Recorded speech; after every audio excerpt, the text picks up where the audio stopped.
Today we're going to talk about exactly how the filibuster works now and what reforming it would look like, along with some major updates on senators who suddenly switched their positions on it.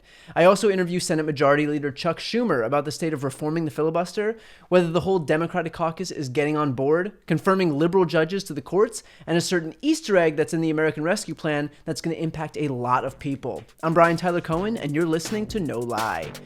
Okay, so with the American Rescue Plan done, all eyes are shifting now to Democrats' other legislative priorities. But whereas we were able to pass the ARP with only a simple majority since it passed through the process of budget reconciliation, our other legislative priorities can't take advantage of that, which brings us to the filibuster. And we've had some major moves this week regarding some moderate Democrats who didn't support any changes to the filibuster who've now expressed openness to reforming it. First, of course, was this statement by Joe Manchin. The filibuster should be painful. It really should be painful. And we've made it more comfortable over the years. Not intentionally, maybe it evolved into that. Maybe it has to be more painful. Maybe you have to stand there. There's things we can talk about. And that was followed by a remarkably similar statement by Joe Biden. But here's the choice. I don't think you have to eliminate the filibuster. You have to do it what it used to be when I first got to the Senate and back in the old days when you used to be around there.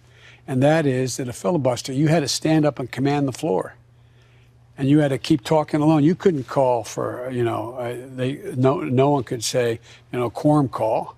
Once you stopped talking, you lost that, and someone could move in and say, I moved the question of.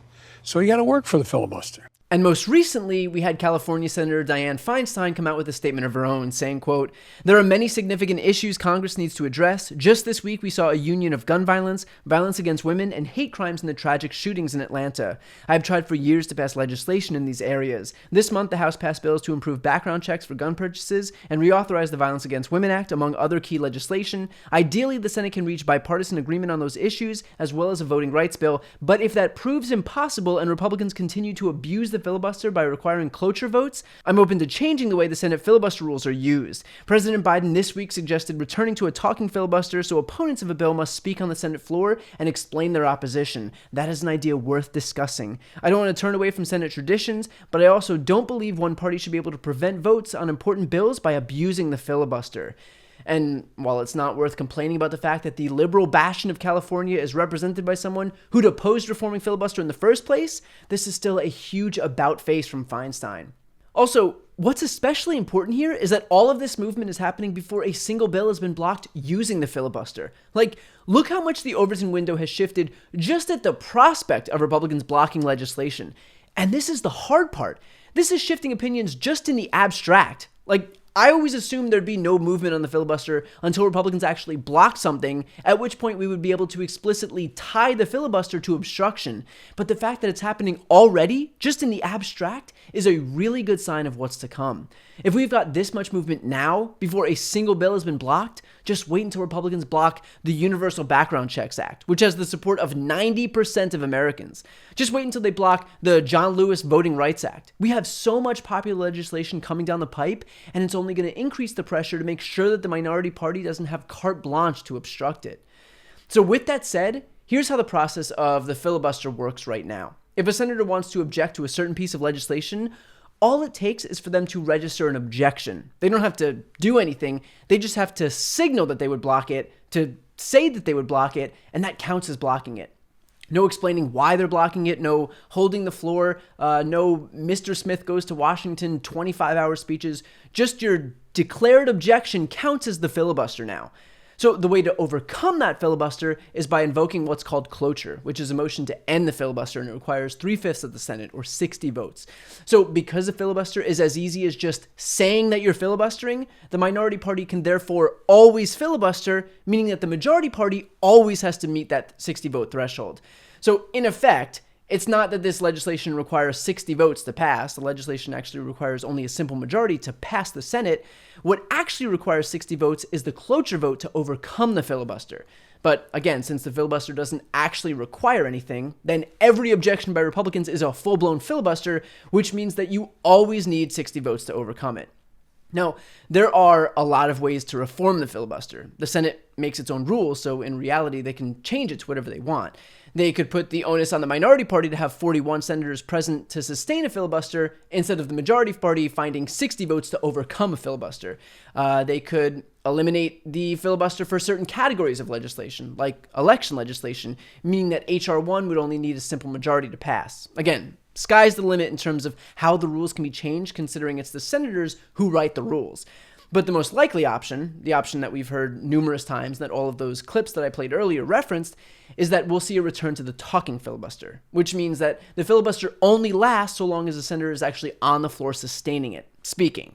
And again, the rules depend on how they're written, but what would obviously be best is that only the senator raising the objection is allowed to sustain the filibuster. Otherwise, if they're allowed to tag each other out, there really is no limit for how long the obstruction could last. But if only one senator is responsible for sustaining his or her own filibuster, then, sure, it could go on for hours or maybe a couple days, but the onus would be on them to sustain it. And once they finish talking or faint from exhaustion, the period of debate would be closed, and the majority leader, meaning Chuck Schumer, would then schedule a simple majority vote on the bill. Because remember, the 60-vote threshold is to break a filibuster. But if the filibuster actually plays out in the form of a senator holding the floor, then there's no need to garner 60 votes to break anything, just a simple majority to move forward after the filibuster is finished.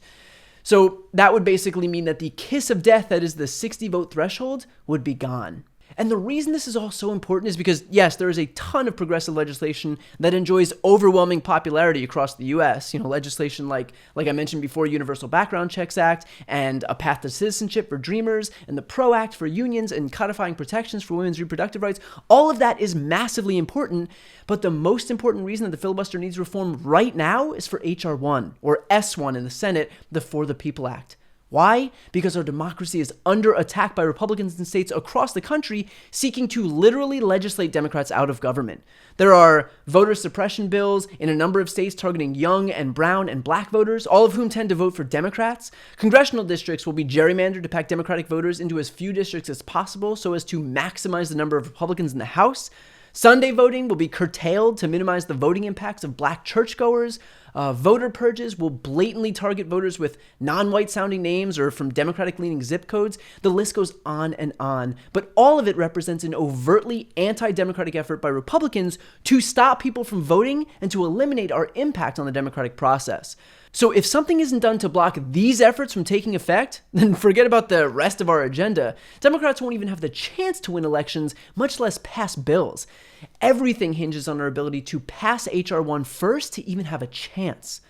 And just like we know how important it is to stop this Republican power grab, McConnell, whose first, second, and third priority is power, knows how important it is to make sure that it goes through. Which is why his response to Democrats talking about changing the filibuster was to start issuing threats like these. As soon as Republicans wound up back in the saddle, we wouldn't just erase every liberal change that hurt the country. We'd strengthen America with all kinds of conservative policies with zero input from the other side. How about this? Nationwide right to work for working Americans. Defunding Planned Parenthood in sanctuary cities on day one. A whole new era of domestic energy production.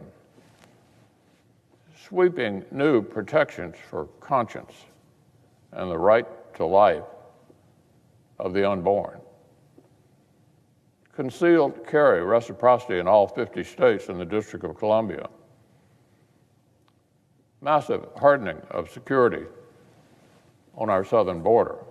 Okay, so two things here. First, if McConnell wanted the legislative filibuster eliminated, he'd have eliminated it. The guy already eliminated the filibuster for all of his party's priorities. He was able to get Supreme Court justices confirmed and pass tax cuts with a simple majority. But he knows that reforming the legislative filibuster overwhelmingly favors Democrats. Which brings me to the second point. Those conservative items that he mentioned enjoy no net positive approval ratings. So you're gonna try to cut off women's reproductive rights and then send your caucus off for re-election? Really? The fact is that if McConnell sounds desperate, it's because he knows that filibuster reform means that we can pass H.R. 1, which means that Republicans won't be able to suppress and gerrymander their way back into the majority in the House and Senate. And that is what McConnell is afraid of. And beyond that, what's most ironic here is that this is all the Republicans' own doing. The principal driving factor behind the need to eliminate or reform the filibuster is to pass H.R. 1 to counteract the voter suppression bill sprouting up across the country by Republicans. If those Republicans just had an ounce of foresight instead of being so nakedly power hungry, they could have recognized that their very efforts would be the entire basis, the entire justification for reforming the filibuster and passing H.R. 1. Like, they didn't need to do this. Recent history would show that 2022 would probably be a good year for Republicans anyway. But because that party is so shamelessly, brazenly intent on entrenching their own power, well, now they may very well be in a situation where they'll lose all of it if we actually pass federal legislation protecting the right to vote. Almost like their bottomless pit of greed wasn't a good strategy. So look, absolutely not out of the woods yet. We still need to nail down the Mansions and other moderate Democrats, but this is a good start, especially considering Republicans haven't even blocked anything yet, and we're already seeing shifting positions. So our job is to keep the pressure on, because this is the issue on which the entire future of not only the Democratic Party lies, but democracy as a whole. So listen to my interview with Chuck Schumer, where we talk about the state of reforming the filibuster, whether the whole Democratic caucus is getting on board, confirming liberal judges to the courts, and a certain Easter egg in the American Rescue Plan that's going to impact a lot of people. Check out the interviews playlist on my YouTube channel.